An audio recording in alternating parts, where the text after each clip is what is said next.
Good evening. My name is Dr. David Doman, and welcome to another edition of Housecall. Are you a Montgomery County resident and lack health insurance? What are your options to access health care? Find out right now.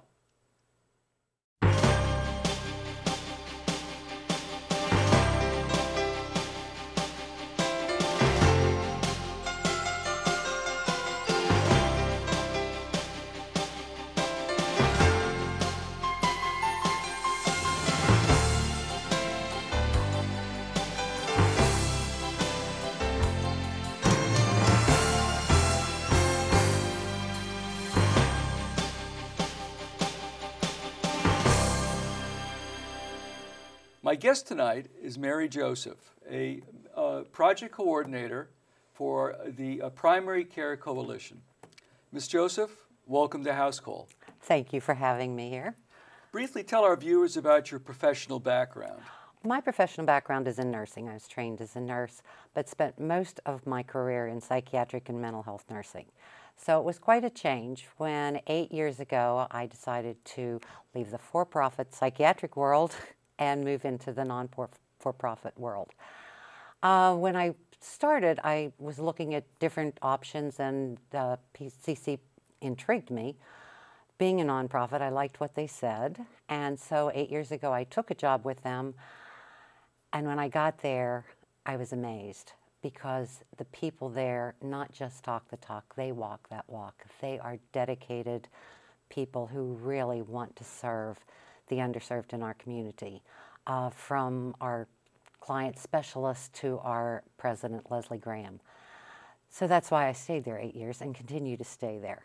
Now you mentioned PCC, that Primary Care Coalition. Correct. Tell our viewers what exactly, in an overview, is the Primary Care Coalition. The Primary Care Coalition started as a vision in 1993. A group of physicians and other medical professionals wanted to have a community where everyone had access to not just health care, but quality health care. So they made a framework, developed how can we get private and public sectors together to provide this for people, and out of that came the Primary Care Coalition that helped to establish this so that there was a dependable primary care source for those people who did not have primary care and lacked the resources to have medical care. So what exactly is the patient population the Primary Care Coalition serves? The patient population, we have about 30,000 patients in Montgomery County who are still uninsured, even with the Affordable Care Act. Obamacare, right. The Affordable Care Act. Yes. There are still people who do not have it, even though thousands have been able to enroll in Medicaid and get the insurance through the state systems. But we have a very diverse population in Montgomery County.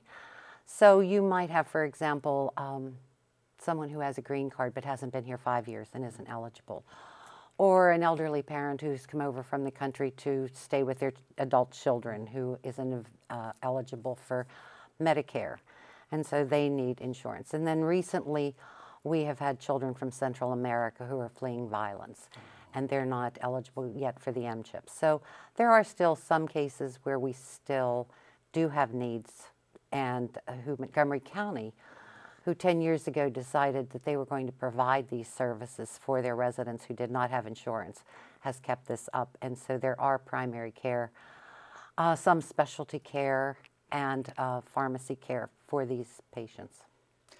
Give examples of some of the programs the Primary Care Coalition provides for the community. Okay, we administer two major programs for the community. One is Care for Kids, and the other is Montgomery Cares. I'll speak to Care for Kids first. That is for children 0 to 19 who are 250% of the federal poverty level, who do not qualify for state or federal programs, and who are Montgomery County residents. We partner with private physicians, Kaiser Permanente, DHHS, the Department of Health and Human Services, and the public schools to provide primary care for them and also specialty care. So there's case management involved with these kids too. And to register for them, they need to go through the county, but you can also call the Primary Care Coalition to get information on this program. Montgomery Cares is for adults age 18 and older. This also provides primary care for this population, preventative services, some medications, but we know that medications are very costly, and some specialty services. These services are provided either pro bono by people in the community or at a reduced cost, and we try to hook people up with those. We also try to, as people need connected with health services, we have a client services to connect them with it, and a behavioral health department that tries to combine primary care and behavioral health. Remarkable spectrum of services. So if one of our viewers tonight says, wow, I'm interested, how do they go about applying? If you're an adult, you can either go to the clinic as long as you have your proof of residency and also proof of income. The clinics can register you for Montgomery Cares. For children, they do have to go through the county program to register. And is there a particular phone number or website they should contact? For the adults, it's the montgomerycares.org. Okay. And for Care for Kids, it would just be through the county. Okay. Now, we've already touched upon the Affordable Care Act, nicknamed Obamacare. Right. And how is it, after that law was passed, that there is still a gap that some people are not insured? Well, like I said, it's because of our diverse population here in the county that we still have new immigrants who haven't been here the 5 years, bringing family members from another country who aren't eligible for any of the services yet, and the children. Okay. And what kind of support do you provide the healthcare providers to participate in this program? We try to provide technical support. We do a lot of work with quality assurance, with process improvement. Can you explain to our viewers what you mean by those terms? Yes. With quality assurance, we really look at the quality of the care being done in the clinics. So we do reviews of them. We help them with process improvement, which is what I do a lot of, and looking at what's going on in their clinic, how can they make their processes better in the clinic, what gaps do they have. So, and then we also do health informatics. So we help to support their electronic health record and run reports for them, help them with those kind of issues too. If a patient has successfully enrolled in the Primary Care Coalition, and now they have a primary care physician who's assigned to manage his patient, let's say, for example, they have diabetes. There is, of course, medications that the patient will need, or they may need diagnostic testing, for example, to monitor their blood sugar, etc. Is that also covered by this program? In some instances, it is covered. Not all medications are covered, and not all diagnostic tests are covered. There are usually some fees involved, and it depends on the particular clinic as to whether they have a fee or whether they don't have a fee. And many times I've seen the clinics have waived the fees if someone really can't afford to pay. They don't stop care just because of someone's inability to pay. So do you have pharmacies that are then participating with this program? We have with the pharmaceuticals? Right, we do have a pharmacy through the county. Right. And what if somebody, unfortunately, down the road becomes very sick and needs to be hospitalized? Do you have hospital participation with this program?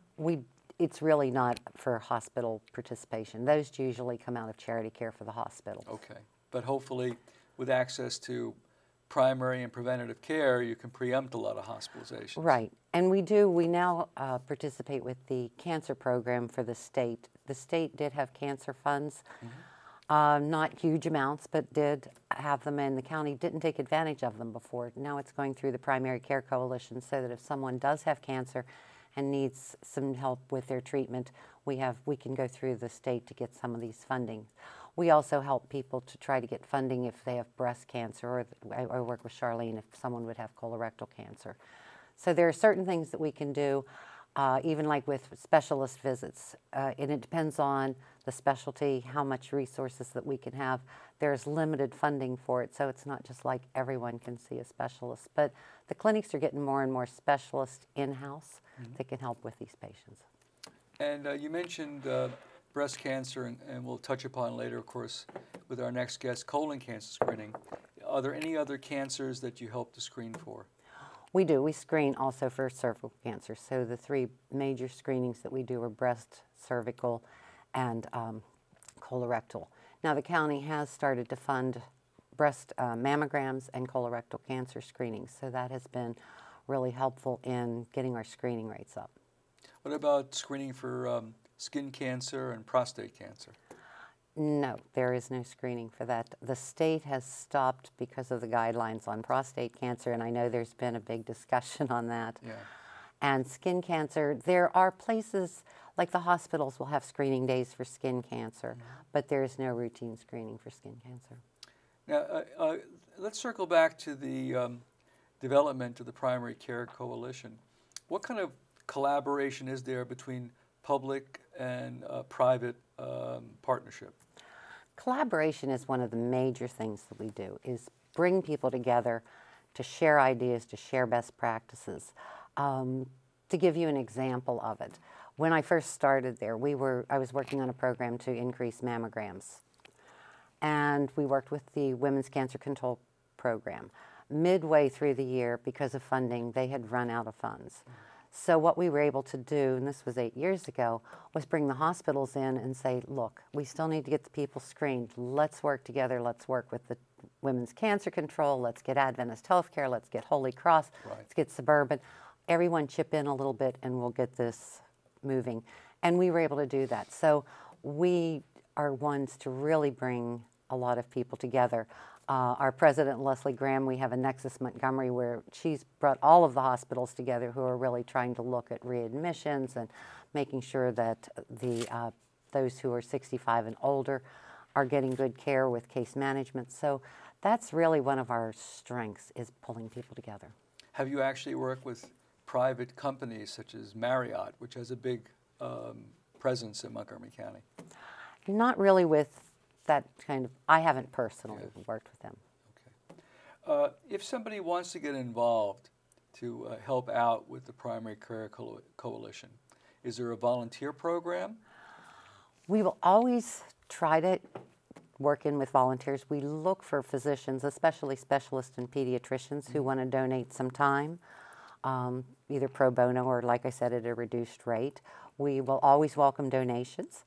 There are chances and opportunities for people to volunteer to help with different committees, different groups that we're on. So my number will be available and people can certainly call me. I'll be more than happy to talk with them about it. Terrific. So if our viewers then have any questions, is there a phone number they should call?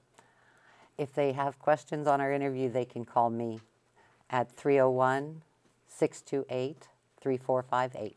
Great. And what website should they access for more information? They should go to www.primarycarecoalition.org. Thank you so much for joining us on Housecall. Thank you for having me.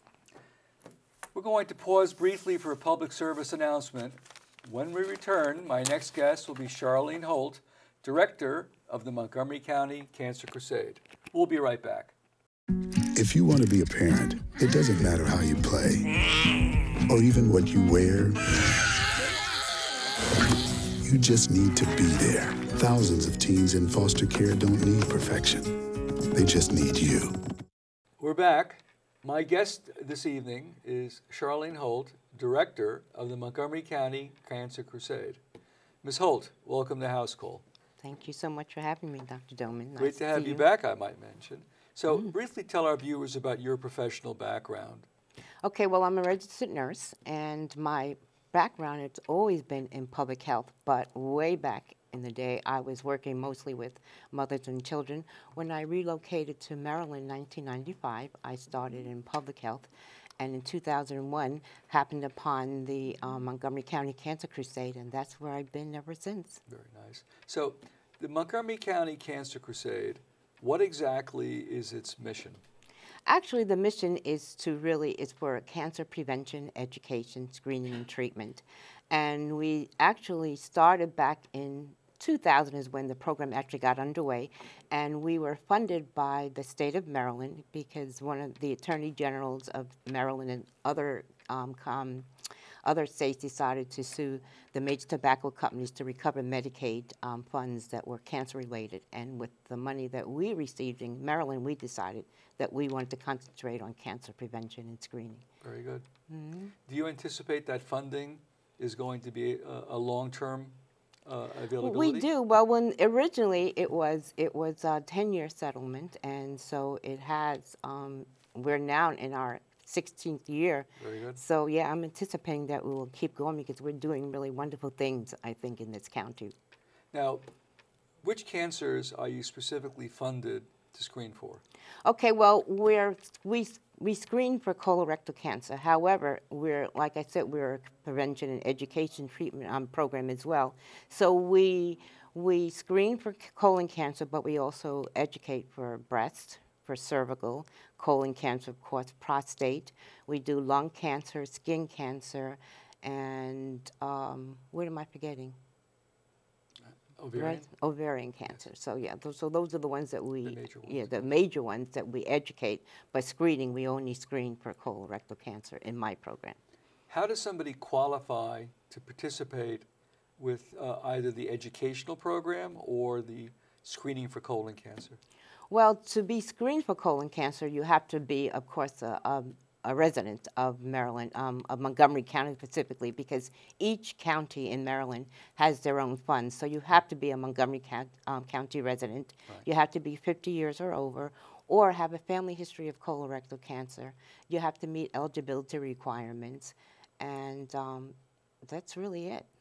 And anyone who can be educated, because we have a person who does all of our outreach and education and goes to events all across the county, so everyone is eligible to be educated about them. And how does one qualify to get free colon cancer screening? What are the economic requirements? Well, they have to be, meet the poverty guidelines so that's how they get screened for free. Now, we'll also see people who have insurance. Really? If they have insurance that has a high copay, so we will also see those people and we will cover the copay. That's So interesting. it's not just for people who don't have insurance. Mostly it's for uninsured, but if you're overinsured, we'll also, you can also participate in our program as So well. if somebody has a very high deductible, many thousands of dollars, and it's a hindrance to them getting a screening colonoscopy, they could fill in that gap with your Yes, program. we'll certainly see them. I had not heard that. That's very interesting. Oh, okay, yeah. And what are you defining then as the poverty guidelines for them to qualify? They have to be 250% below the poverty, the guidelines, and that's probably the guidelines that for most of the programs in Maryland. Okay. What do you view as the barriers to getting screened? Well, the population that we serve, there are a lot of barriers. Language is one of the big ones. Yeah. Also, a lot of our residents have jobs where if they don't go to work, they don't get paid, so they don't want to take the time out to be screened. A lot of them don't have reliable transportation, so that's another reason why they don't get screened. So yeah, so there are several of them, but in this program, we do try and help them with those barriers. For instance, if they have, we have doctors, providers who speak several languages, so that's one of the ways. We also have a partnership with other county agencies that will provide translators for us. Really? At no charge, I might add. And if they have a transportation issue, we'll help them get to the doctor in cabs, and for their colonoscopy, we'll even pay for them to go back and forth as long as when they go for their colonoscopy, they have a reliable adult with them. Right. We'll pay for transportation to and from. So you really provide a complete service. We really do. Share with our viewers some of the statistics with the program, now running 15, 16 years. How many colonoscopies have been performed, and what were the findings? Okay, we have performed over 3,900 colonoscopies, and that's since 2001, because that's when we actually started screening. So over 3,900. Of those 3,900, over 3,900, we have found 27 cancers who we successfully helped to get treatment and were treated, and we found 942 precancerous polyps. And for some people, they may say, well, that's not, but for us, that's a big deal. Because to me, what that says is that's 942 people who probably could have had cancer somewhere down the line, but because our program existed, we were able to help them find those polyps and removed. So that's huge to us. Yes. And if somebody has a cancer detected and the patient needs surgery or chemo or what have you, hospitalization, what does the program offer there?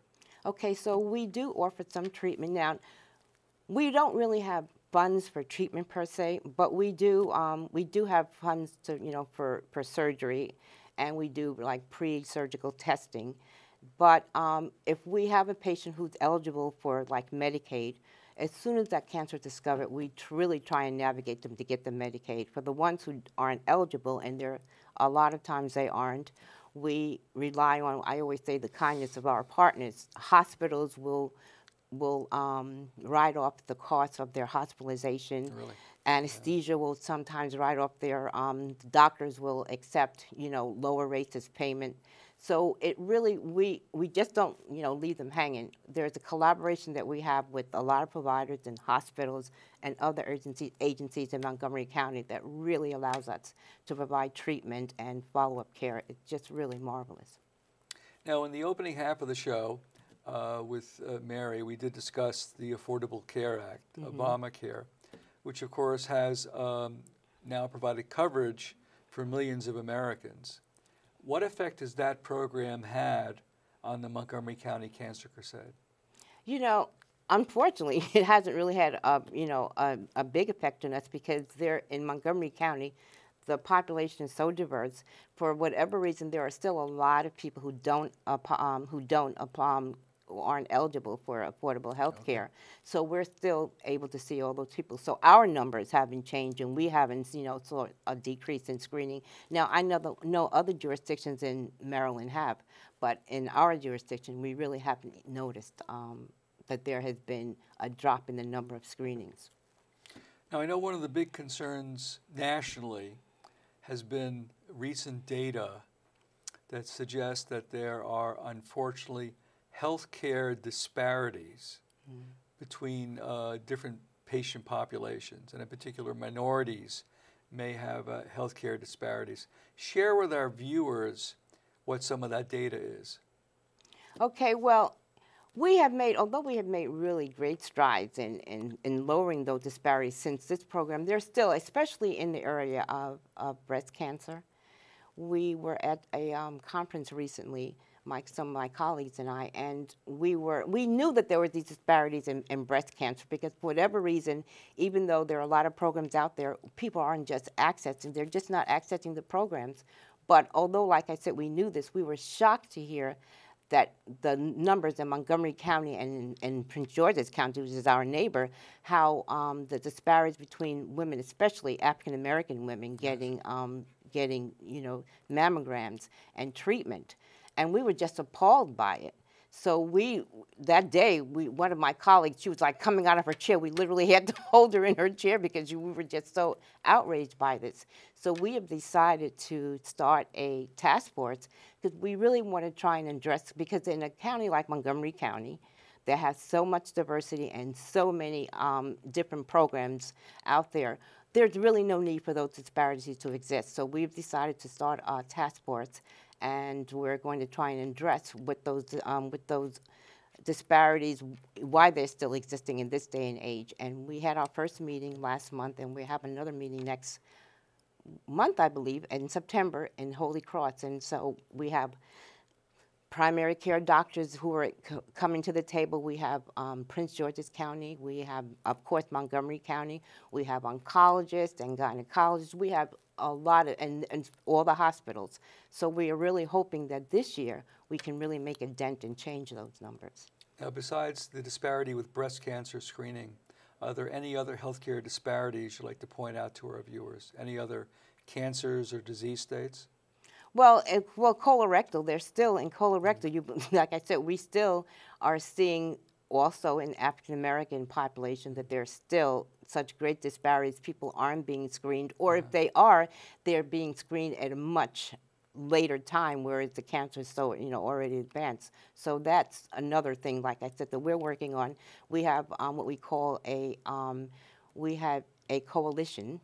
It's called the Montgomery County Cancer Coalition, and we meet twice, not twice, we meet every other month, and we're going to also trying to discuss and address those disparities in that meetings.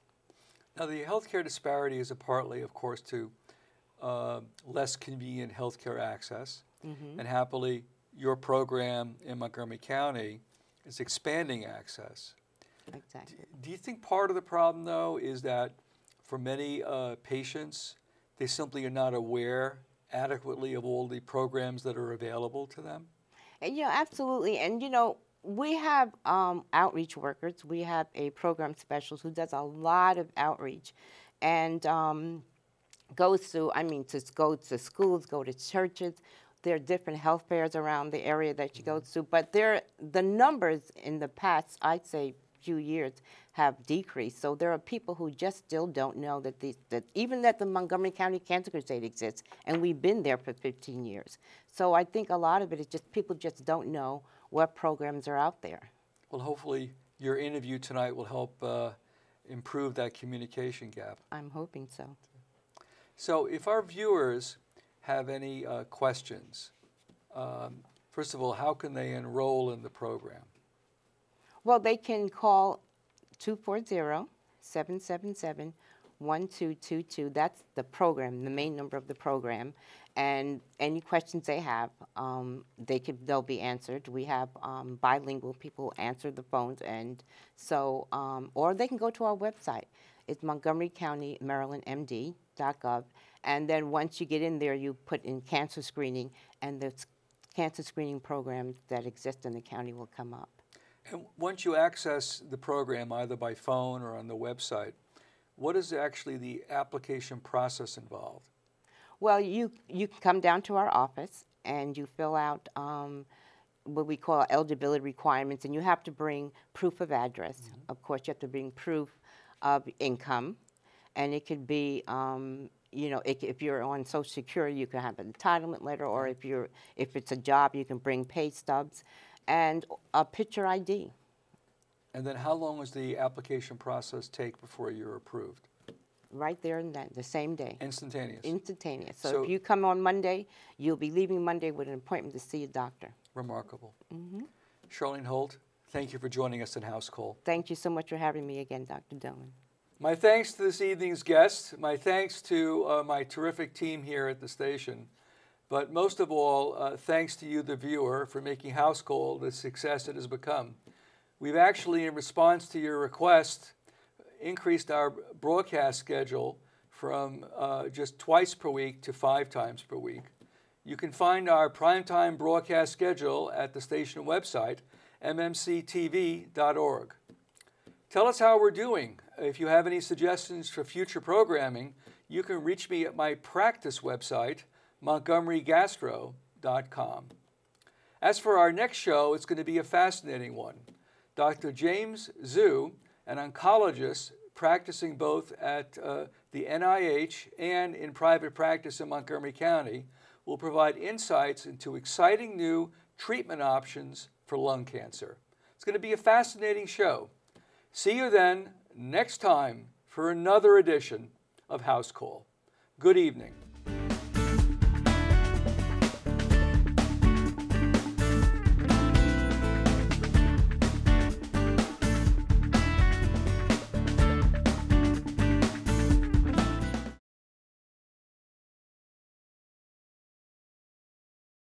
Take a look under your bed. Find stuff under there? What about jobs? No? Now try your closet. Still no jobs, just more stuff? Well, you really have both. See, stuff is defined as household articles considered as a group. Sometimes this stuff is no longer needed. Wait, no longer needed? That can't be right. Because remember those jobs you were looking for? Those are really needed. And they're the stuff inside your stuff. Our job is to unlock those jobs. And it starts when you donate your stuff to your local Goodwill. Here's how we do it. When you donate to Goodwill, we sell your stuff to provide job training for people right here in your community. So just by teaming up with Goodwill, you help create jobs. And isn't that worth parting with the leftover keytar from your 80s cover band? Goodwill. Donate stuff, create jobs.